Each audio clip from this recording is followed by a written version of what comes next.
What if being wrong is the first step in being right? Have you ever come across a student who makes a mistake? What's your first response? Is it, oh no, that's incorrect. Let's stop, let's follow the procedure, let's think this way. But mistakes and misconceptions, they are the catalyst for building resilient learners. So let's get into why this is so important. So the problem is, typically in math education, we focus on just the correctness, on being quick, on understanding or just learning the procedure, not really deeply learning it. And that's where mistakes and misconceptions come in.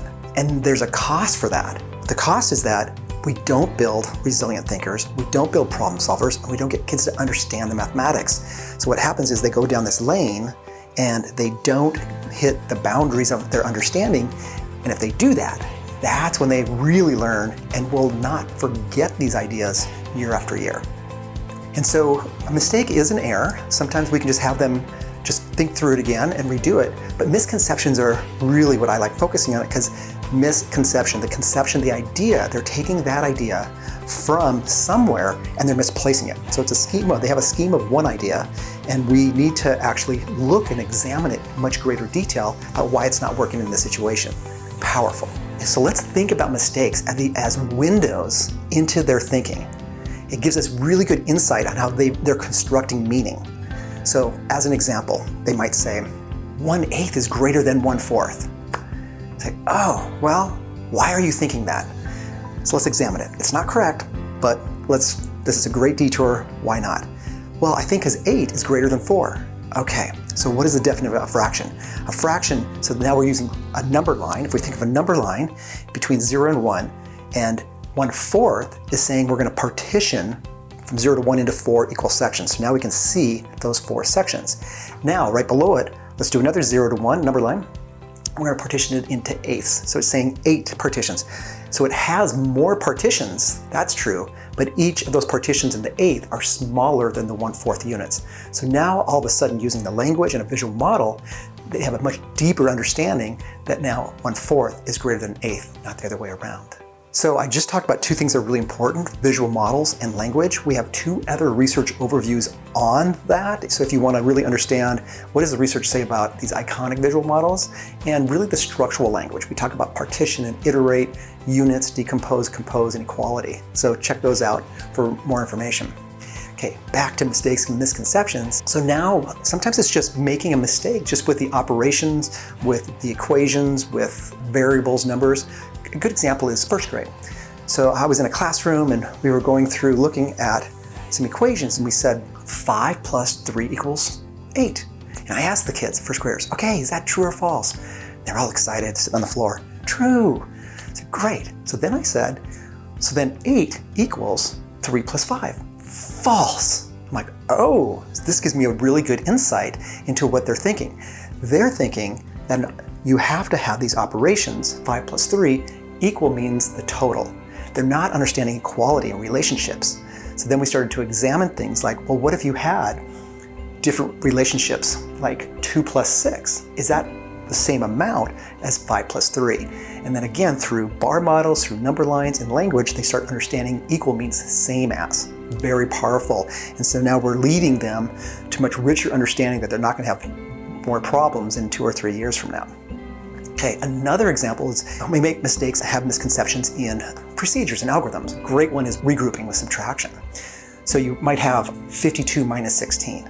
The first thing students do is, so the 2 minus 6, they're like, oh, we'll just switch that around. 6 minus 2, you take 2 away, and it's 4. And then you have 5 minus the 1, you get 4, and so the answer is 44.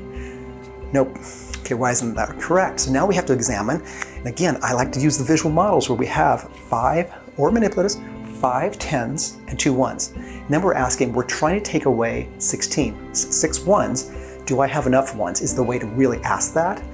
I don't have enough 1s, so what do I need to do? I need to partition a 10 into 10 1s. Now I only have 4 10s visually, now I have 12 1s. Now, do I have enough 1s? Yes, I can take the 6 1s away, and I left with 6 1s. Now I only have 4 10s, take away the 10, I have enough 10s, so now I have 3 10s, and the answer is actually 36. So again, visual model language really helps them understand why that mistake was incorrect. Another really good example for older students is anytime you multiply by 10, add a 0. Well, when you have 4 and 5/10. So one of the first things students do, 4.50. Incorrect. Okay, why? So what's happening is we're not just adding a 0. It's better to be talking about, like, look at a place value chart, and what's happening is when we multiply by 10, we're actually increasing the place value by 10. So the 4 ones increases to 40, and the 5/10 increases to 5. So that's a better understanding of why 4 and 5/10 multiplied by 10 increases to 45. Another great example of using visual model in language. So our goal here is really to transform the classroom. We want kids to have a better growth mindset, to be more resilient, better problem solvers and thinkers. And so to do that, we have to stop and really embrace mistakes and misconceptions instead of pushing them to the side. So anytime a student has a mistake, we should be stopping and going, oh my gosh, that thinking is really important, really amazing. It's wrong. Let's talk about why it's wrong. And then the class can have that discussion. So another example would be 12 divided by 1/2. 6, students say. Why is that wrong? What would give you 6? And getting them to examine 12 divided by 2. So in division, we're asking how many of those 2s, the divisors, fit into 12. 2, 4, 6, 8, 10, 12. 6 of them do. But that's not what we're asking now. We're asking not 12 divided by 2, 12 divided by half. So how many halves, if we look on a number line from 0 to 12, and we have a half unit, how many half units fit into 12? Half, 1, 1.5, 2, 2.5. And we do that, 24 halves fit into 12. So again, visual modeled language every single time. That's going to help us focus on the mistakes and misconceptions and become really amazing, resilient learners. Please share this with others, like this, and follow us for more, and check out our other research overviews on these different topics.